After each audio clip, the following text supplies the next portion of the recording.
น้องนิชา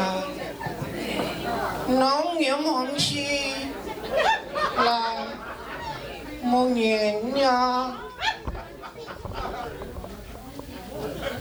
So I don't know what I said either. I don't know what I said either. I'm a horrible Asian.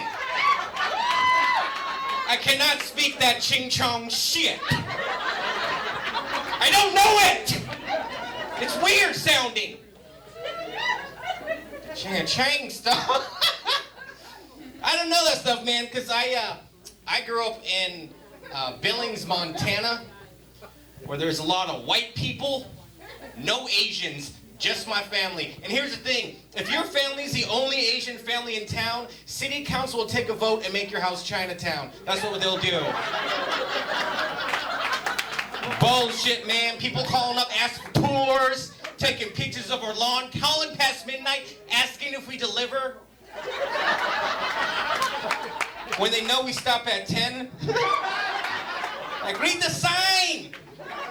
No delivery after 10. Only massage. Really good ones, you know, really good ones, really soft, you know, really good.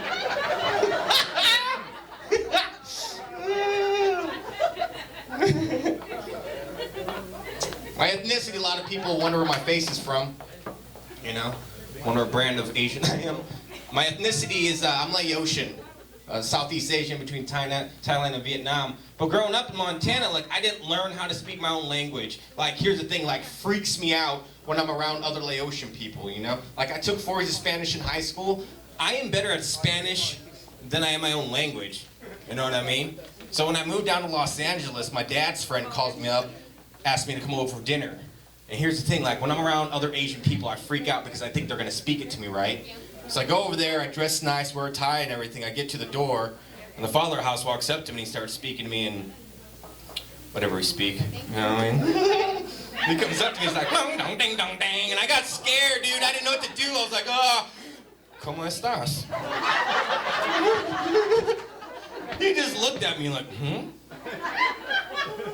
Muy bien, you too? And I'm like, whoa! Touche, ching chong, touche.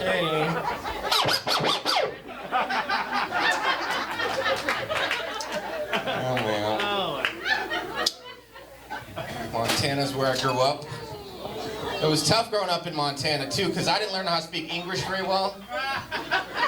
You know, because that's my dad who tried to teach me English. My dad was really bad at English. Like, he can't enunciate words very well.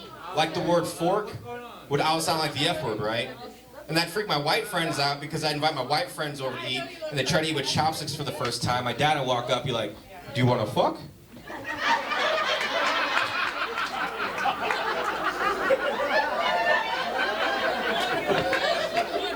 No thanks, I just met you. Well, I'm like, Dad, be knife, be knife. You see what I did right there?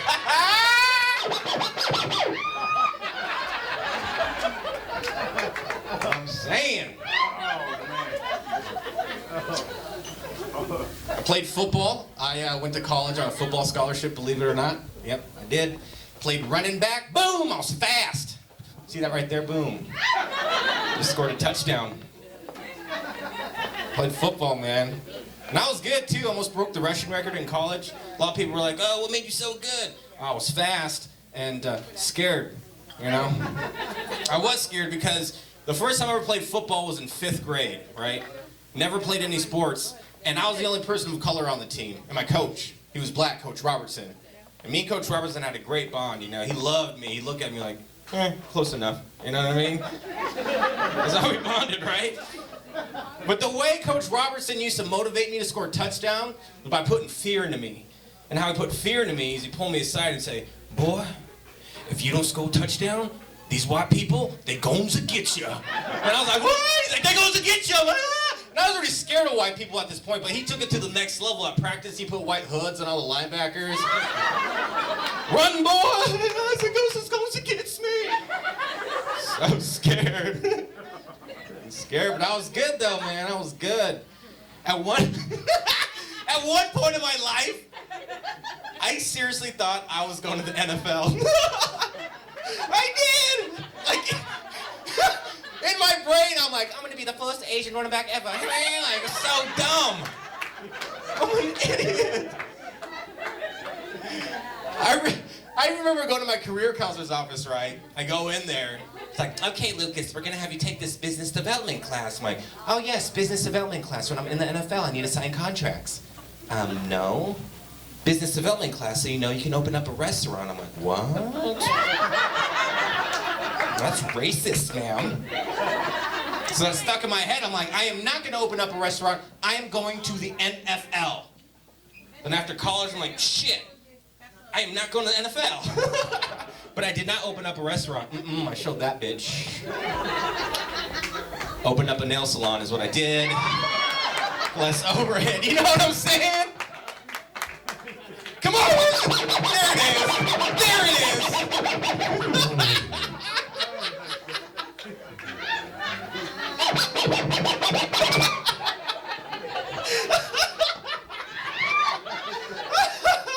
Oh, shit! I love it, man. I need to bring this guy everywhere I go, you know? Yeah, even after sex, you're like, oh, I'm done, girl. I don't know what's up. Oh, shit. And I'm horny, too.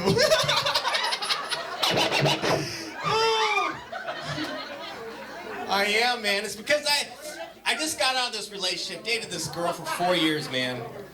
And, you know, it was a mutual breakup. We got to the point in our relationship, we just realized certain things were not working out in marriage, you know? Like, my parents raised me a Christian, and she's a devil.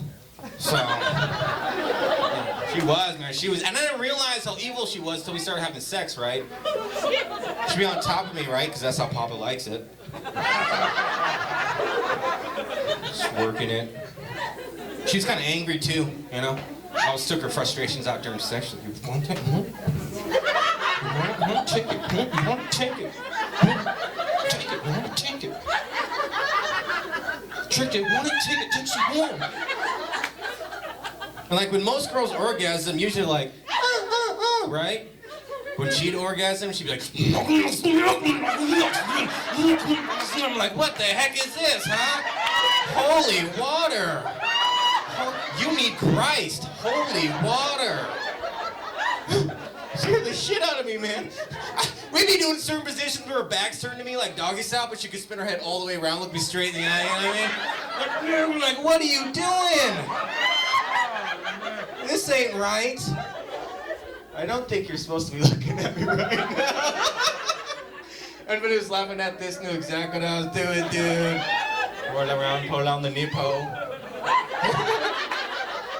I told that joke in Norco one time. This cowboy stood up. He's like, "You're doing it wrong. I use 2 hands. You got 2 hands when you're pulling on them titties."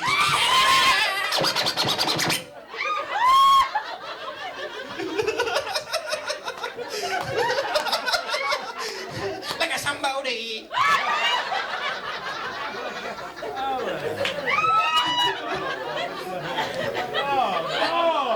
You guys know that? Like a somebody. Fuck you, bitch.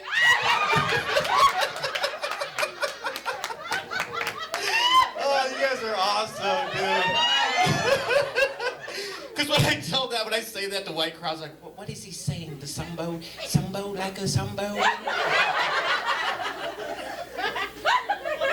Yes, like a somebody, bitch, you know what I mean? Oh, still horny. Yeah.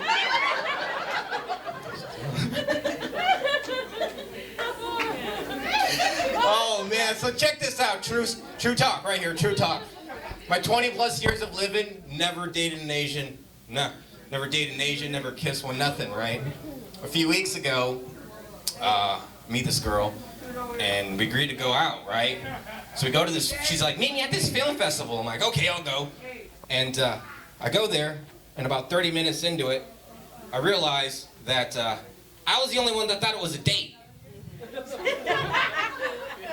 You guys ever done that? Like when I was somebody like, I'm gonna go out on a date, and then realize like, oh shit, we're not on a date.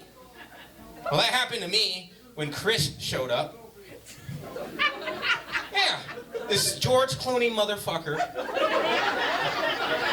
shows up. I'm like, how the fuck, why, Chris? Why is Chris on our date? Bullshit, right? And I'm like, I can't compete with Chris, George Clooney.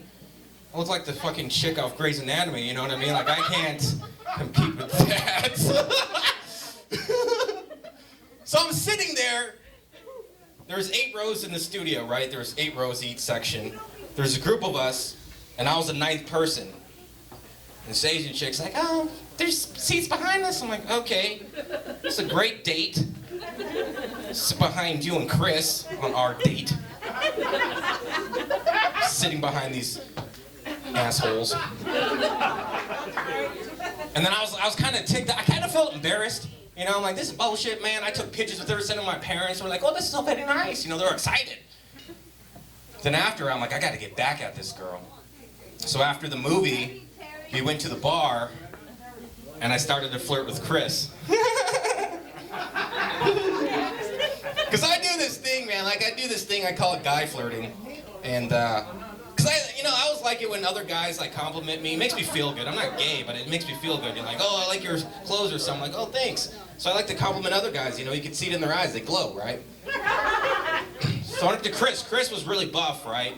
So instead of me going up to him and being like, hey, Chris, you work out? Holy shit, you're strong. My idiot ass went, oh, you are so very strong. Oh, you're so very powerful. And it worked. Because me and Chris went and had drinks afterwards.